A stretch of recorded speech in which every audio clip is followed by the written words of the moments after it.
You don't even gotta say what's up. Like, what y'all doing? You could just be like, you don't even have to have a greeting. Right. Listen, have y'all subscribed yet? If not, please hit that subscribe button. Like the video because you know you're about to like it, so just like it. And that's on Mary Had a Little Lamb.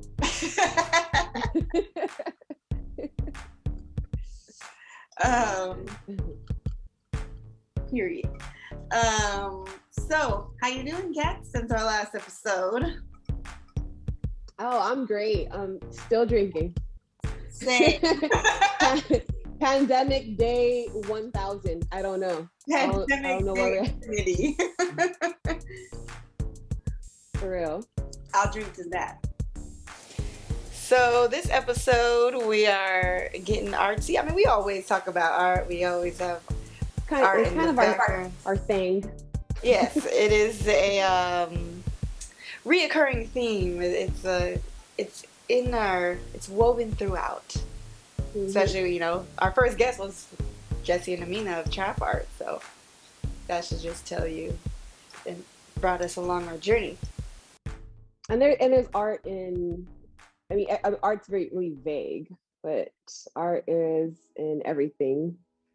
Art is the way I have my plants displayed. That took some creativity. It's a great aesthetic. It looks very cute. You got all your plants you and Sleep were talking about last time.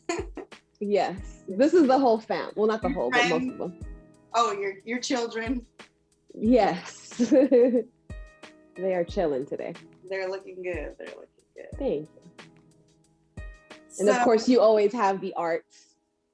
Yes. In the background. So I did want to talk about that. There is an article I read I want to bring up that art improves your memory. So both owning it and creating it. It keeps your mind sharp, and then when you look at a piece that you own, it takes you back to those moments that you bought it, or if someone came over and you explained it to them. All that comes back every time you look at it. So that's one reason why it improves your memory. And then artists, like when they look at their own pieces, it's like they think about the process behind it and how they were, what mind space they were in, and things like that. Or that's what the tendency is. I can't speak for every single person, obviously. Yeah, is it kind of like the same thing they say about like music and like and scent, right? Right, probably. Okay. I would assume so. I know music is like a different part of your brain than other memories because people with Alzheimer's can remember every song that came out from whenever. So it's a little different. Let me see if I can. And like in certain smells too, like might take you back to like whatever your mom's apple pie, like, you know what I mean? Like, yeah, so probably the same thing. And I guess no, go ahead. Smells make me remember things like definitely ocean smells, like smelling the bay, kind of like hella different memories. Piss, San Francisco. The tenderloin. Like takes me back. I eat too much asparagus. Takes me back to city nights. Oh God. Oh, the adios. Adios takes me back to city nights. Every time. Oh, damn, city nights. But I can see that, like, I guess anything and like it stimulates your mind. So anything that stimulates your mind improves your memory. Right. The brain is a muscle, right? You gotta flex it. You gotta exercise. Yeah, like just with everything else. That's the one thing. You don't use it, you lose it. My brain. What? It's one part of my body that stays in shape at all times. Oh, your brain? Honestly, I gotta work on that because I be all over the place. I really need to take time to unwind. Yeah. So our next guest probably knows a thing or two about art improving your memory. He owns an art gallery And I think he's here. Was that the doorbell? All right, Steven, welcome to the show. Welcome to Hella Real. Thanks for coming through. For sure. Cheers. Thanks for having me. Cheers. Oh, I got you. I said it like that because I'm used to calling you Stevie. Right. I mean, that's fine, so? Yeah, that's fine. Okay. That's good to know. I didn't want to mess up your grown-ass man name. Oh, no, it's all good. People still call you Stevie? Oh, people that know me call me that. I prefer that, for real. But I don't like telling people to call me that because it's like I can identify who know me. So when I hear my name, I'm like, oh, it must be somebody I really mess with.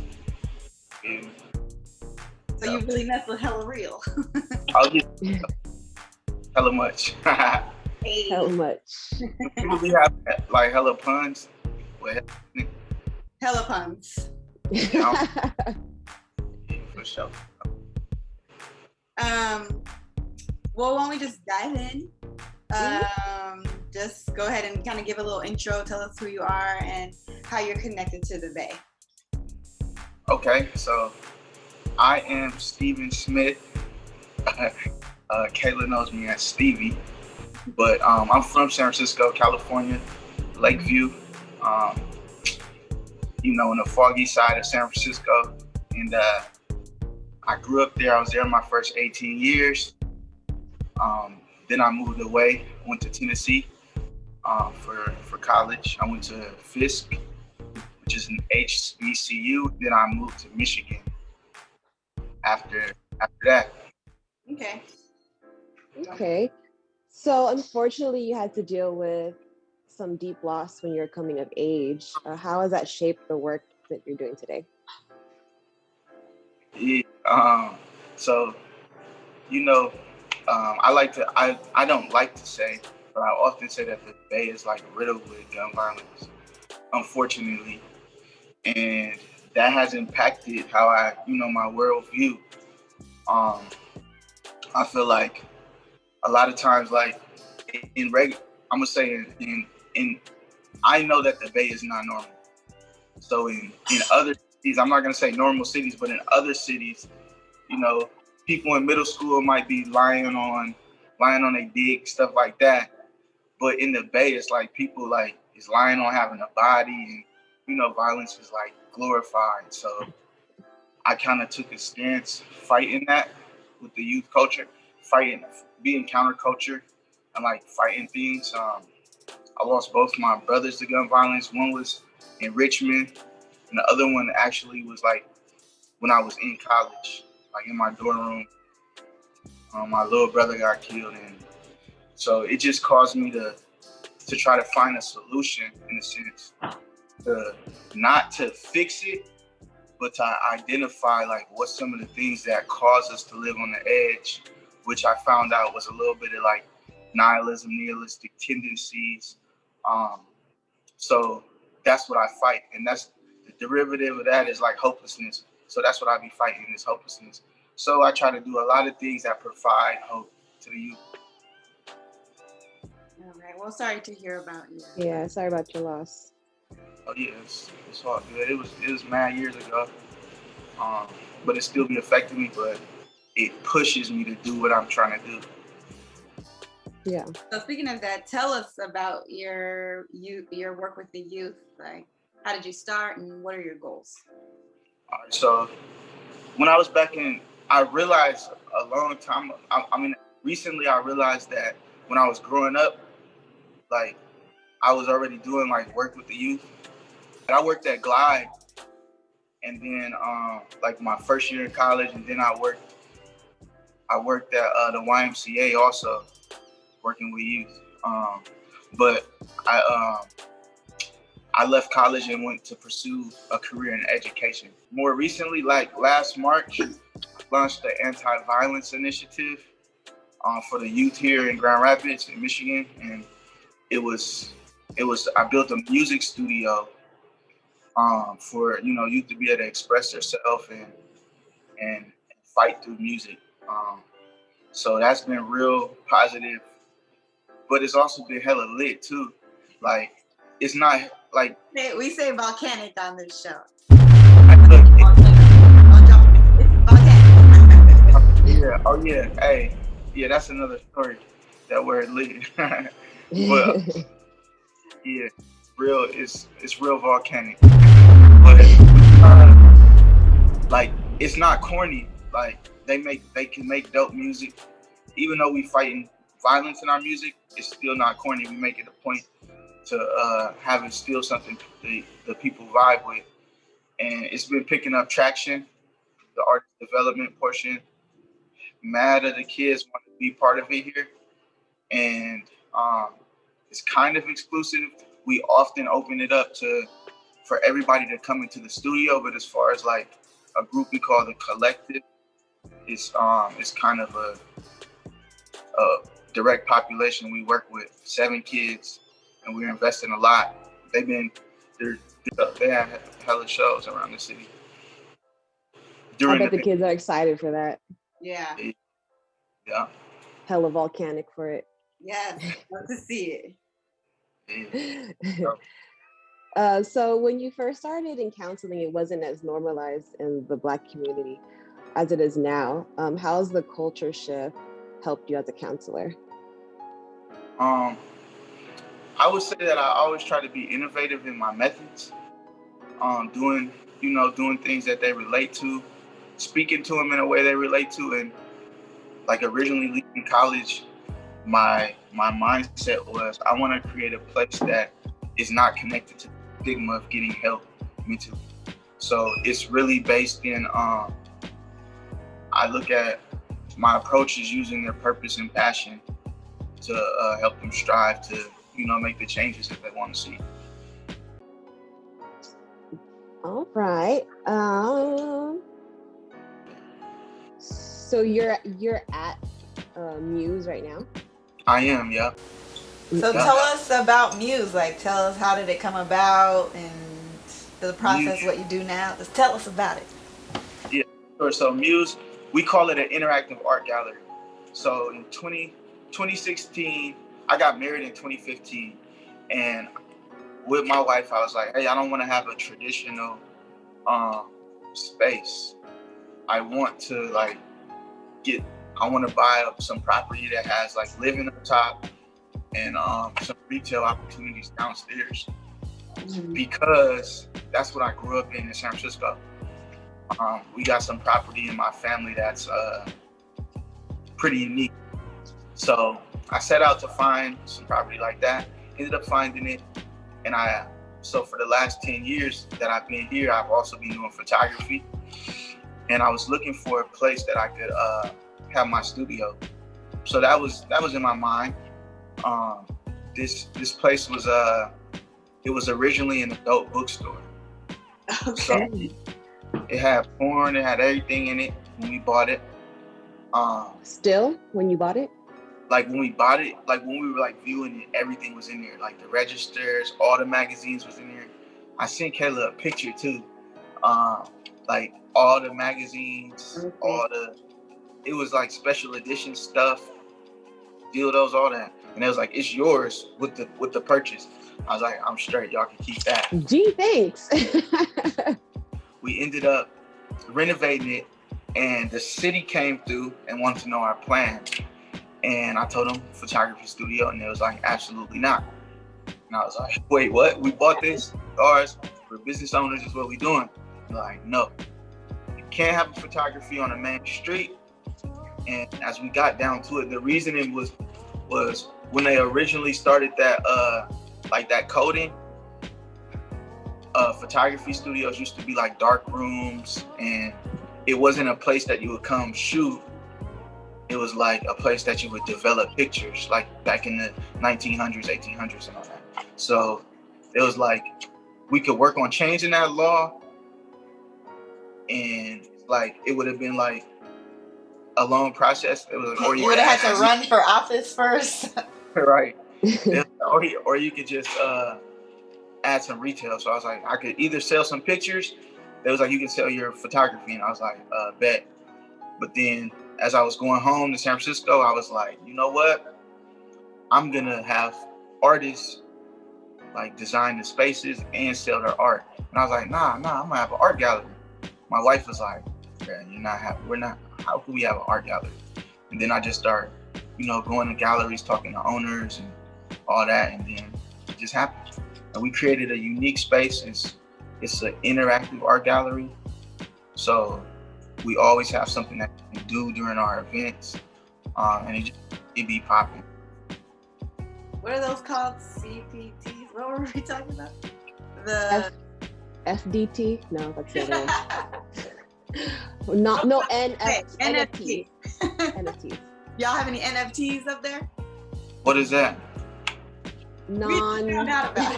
It stands for non-fungible tokens. What's a fungible? I forgot already. I don't know. It's like the it's like digital art, like interactive digital art. Yeah. Oh, let me write that down. Oh, my phone is using this thing. No, that's how we remember it. No fucks today. And then it stands for no fucks today. Yeah. Now we talk about it on the show, so when you watch this back. Yeah, watch it back. That's dope.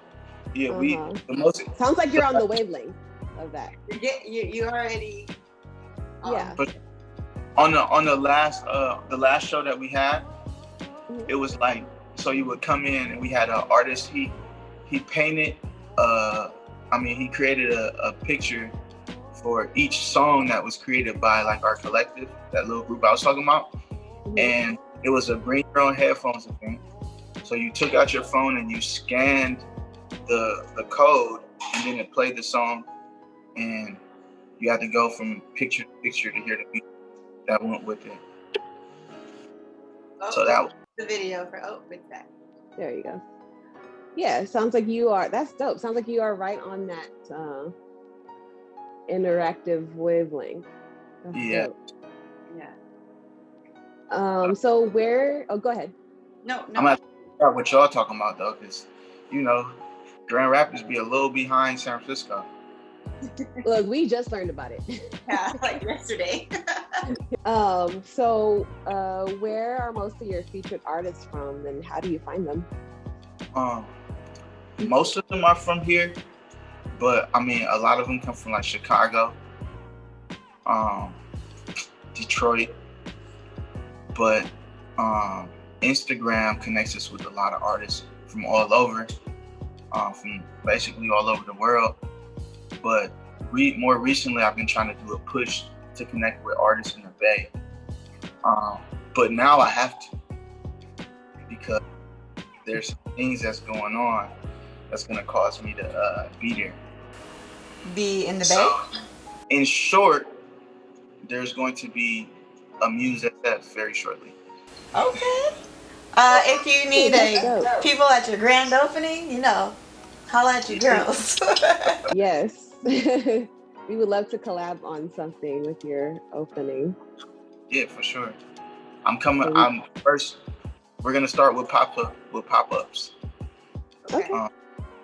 And we already have the building. Congratulations on that. Yeah, congratulations. We got the buildings. Gotta create what we want to see now. So I'm thinking this summer. Oh, that's very soon. Yeah. But we connect with a lot of Bay artists. This is a Bay Area artist, Matteo Da Vinci. That was my husband. Yes. He's retired now, so he just paints paintings. That's Tony B. Conscious. I don't know if you've heard of him. That one, to the right. Yeah, I got to get my Bay Area artist inventory up. I got to connect with Jesse and me. That's exactly who you need to talk to. Well, that's awesome. So, either you could say your future themes or what you've had in the past, but what are some of the themes you feed in your gallery when you have your featured art? We like to keep it interactive. I said that. One of the past themes, of course, We had a Black Art Matters exhibit.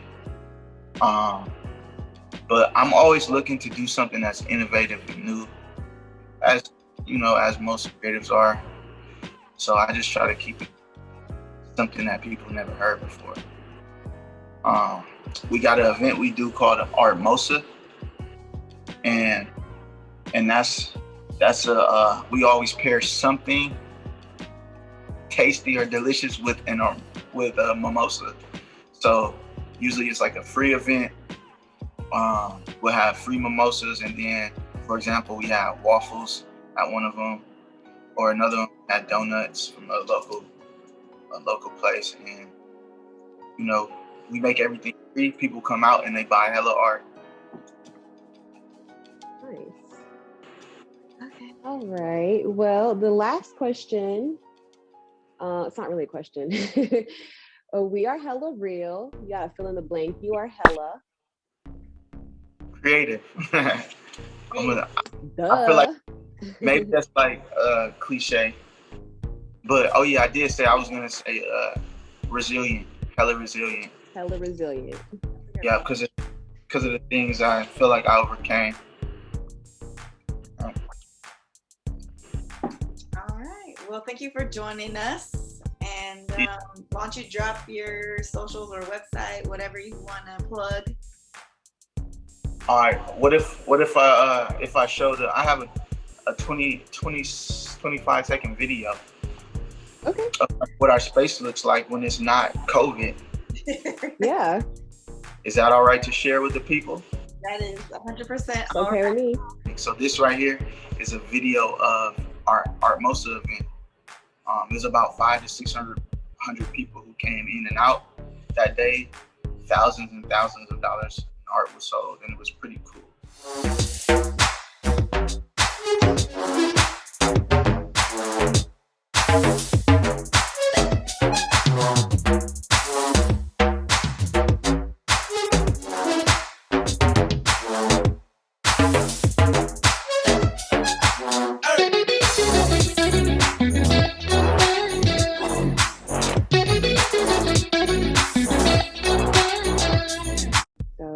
Yeah, thanks. This is dope.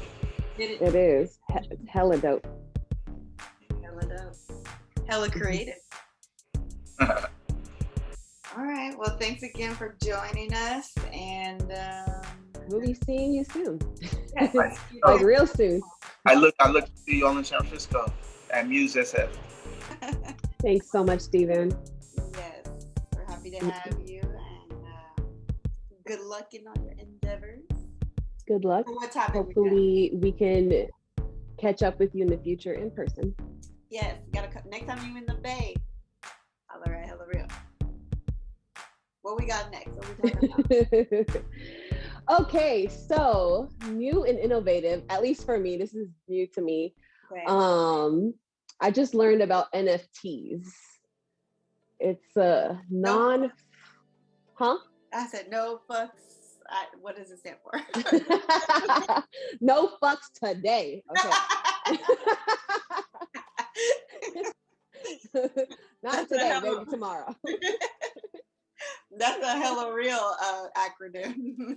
NFT. Put that on a shirt. Right. No fucks today. Well, no, it means non-fungible tokens. Kayla. What have you heard about NFTs? You know who explained it the easiest for me to understand anyways was Jim Jones.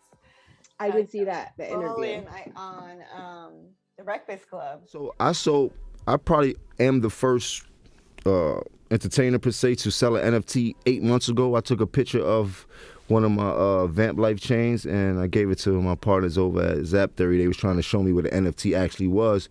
And he came back and told me, yo, that picture sold for $1,000. I'm like, what do you mean? You just took a picture of my chain and somebody bought it for $1,000.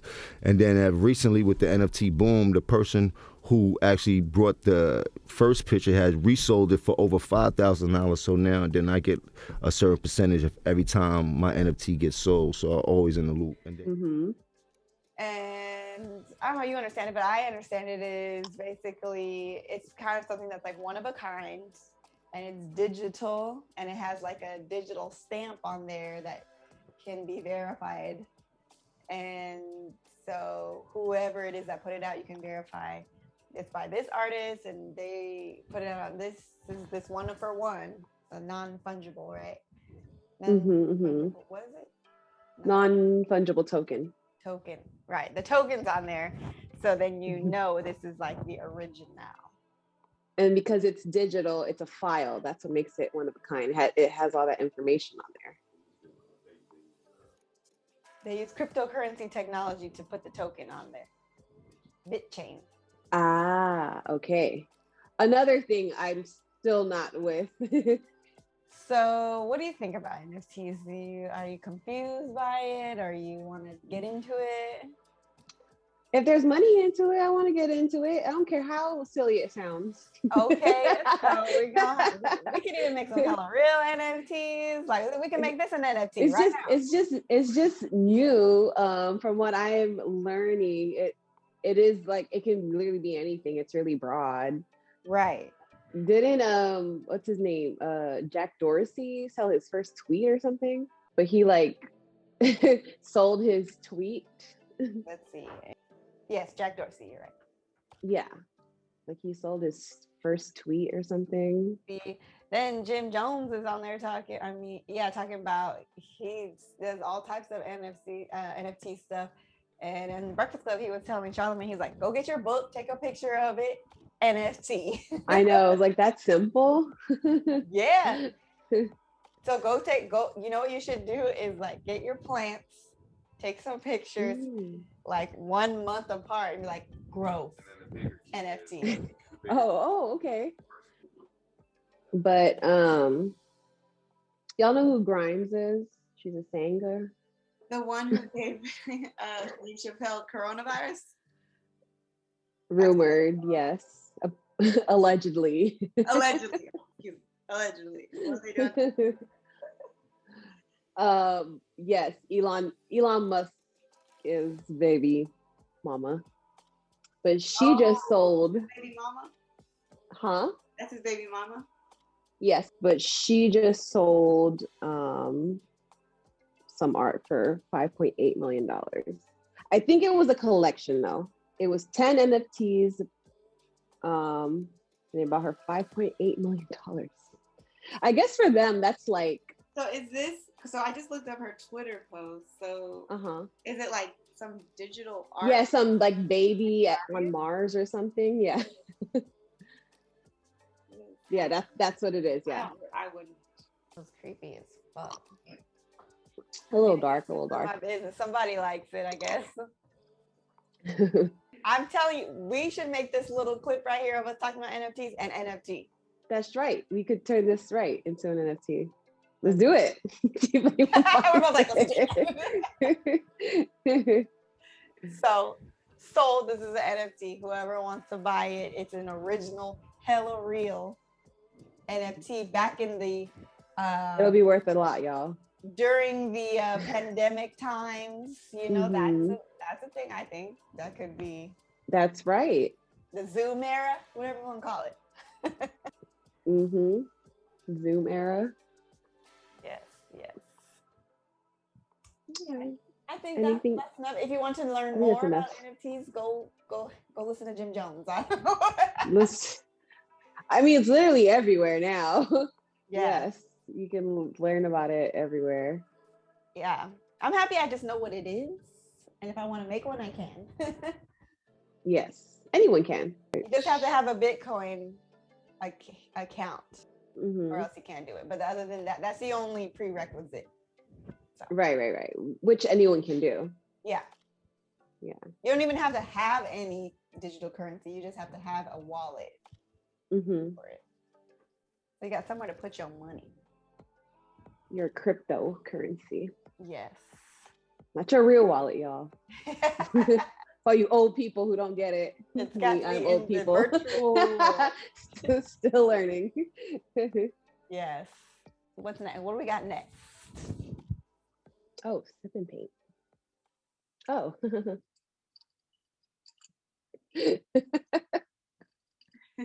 That's become more popular. People have been ordering the paint kits and stuff? Yes. So I know you have done this with your family. So is this like a paint by numbers thing? Or I know there's some artists do it like on Zoom. Yeah, I've never done it on Zoom, but yes, I did order paint kits from a girl we met at Trap Art. Shout out to Art Audacity. Yes, we love her. She's dope. Yes, she's fine. Jamila. Drink to her.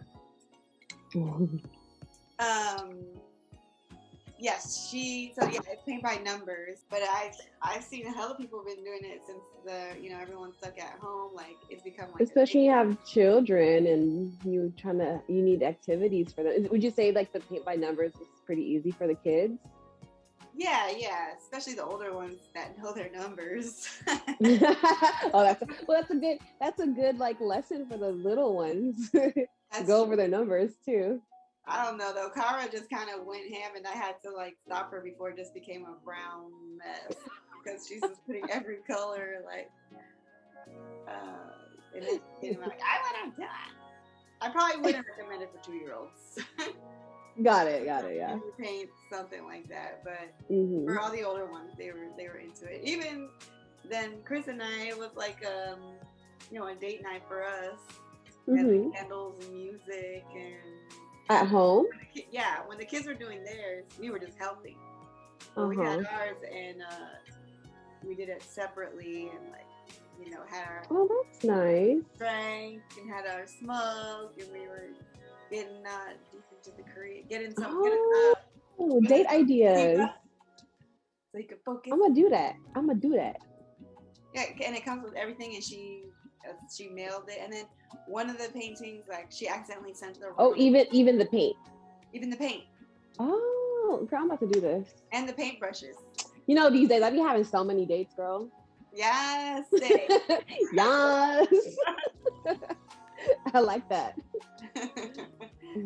Oh, and the Christmas episode, you said you had a Zoom date. Are you still talking to that guy? What happened to that? No, I will tell you off camera what I found out. You can't let the people know? Wow.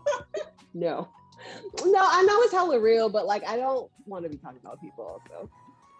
Okay. But no, because that's another thing with everybody like that I meet. I'm like, subscribe to Subscribe so you can hear me talking about our dates. You wondering how the date goes? Subscribe, you can find out. Oh man, it happens to me too. Like I went on a date with someone that's just like, oh yeah, I saw this on my Instagram. Like he kept plugging his Instagram. Like in person, dislike in real life. Right. Have you been doing any art? People of the internet, drop a comment. Let us know. What have you been painting? What have you been doing for date night in the pandemic? Give us some Yes. Because we be going on dates. I be going with the same person, but still dates. Say, some married people don't date. Yeah. I mean, like within their relationship. That's what I meant. I think a lot of married people probably. I mean, look at the divorce rates. Y'all need to be going on dates. Yeah, it's the key. Yeah, you gotta go on dates because it's nice to have a reason to like dress up, do your makeup. Like that's what made you want to get in the relationships to begin with. Hey, that's just good. That's just good. I think it's just good practice. Like I'm hella single and I do that just cause I'm like I'm going out today. By myself, I'm running these errands and I'm gonna look cute. Oh, you mean like doing makeup and getting dressed up? Yeah. I mean, we all 2020, or not all of, but for most of we were in sweatpants and for sure. robes, and I got tired of it. And I love being comfortable, but like I also got tired of it. Yeah.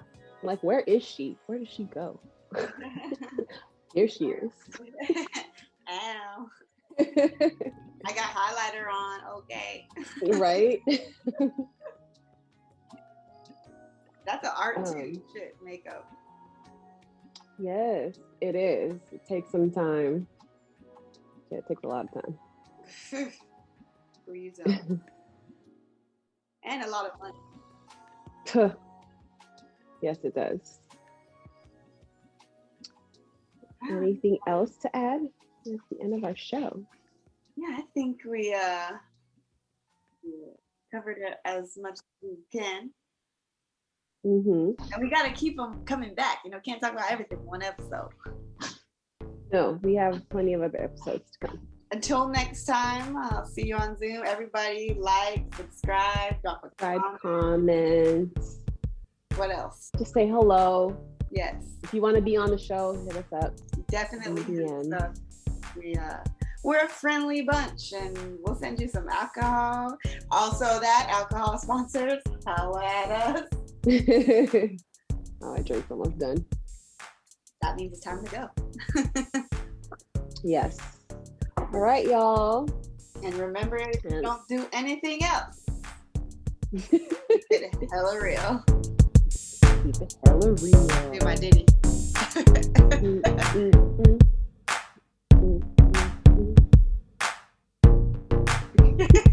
We're not dancers, though.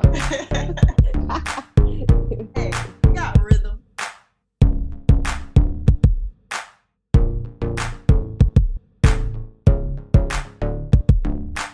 I'm going worldwide. Worldwide, man. Let's do it.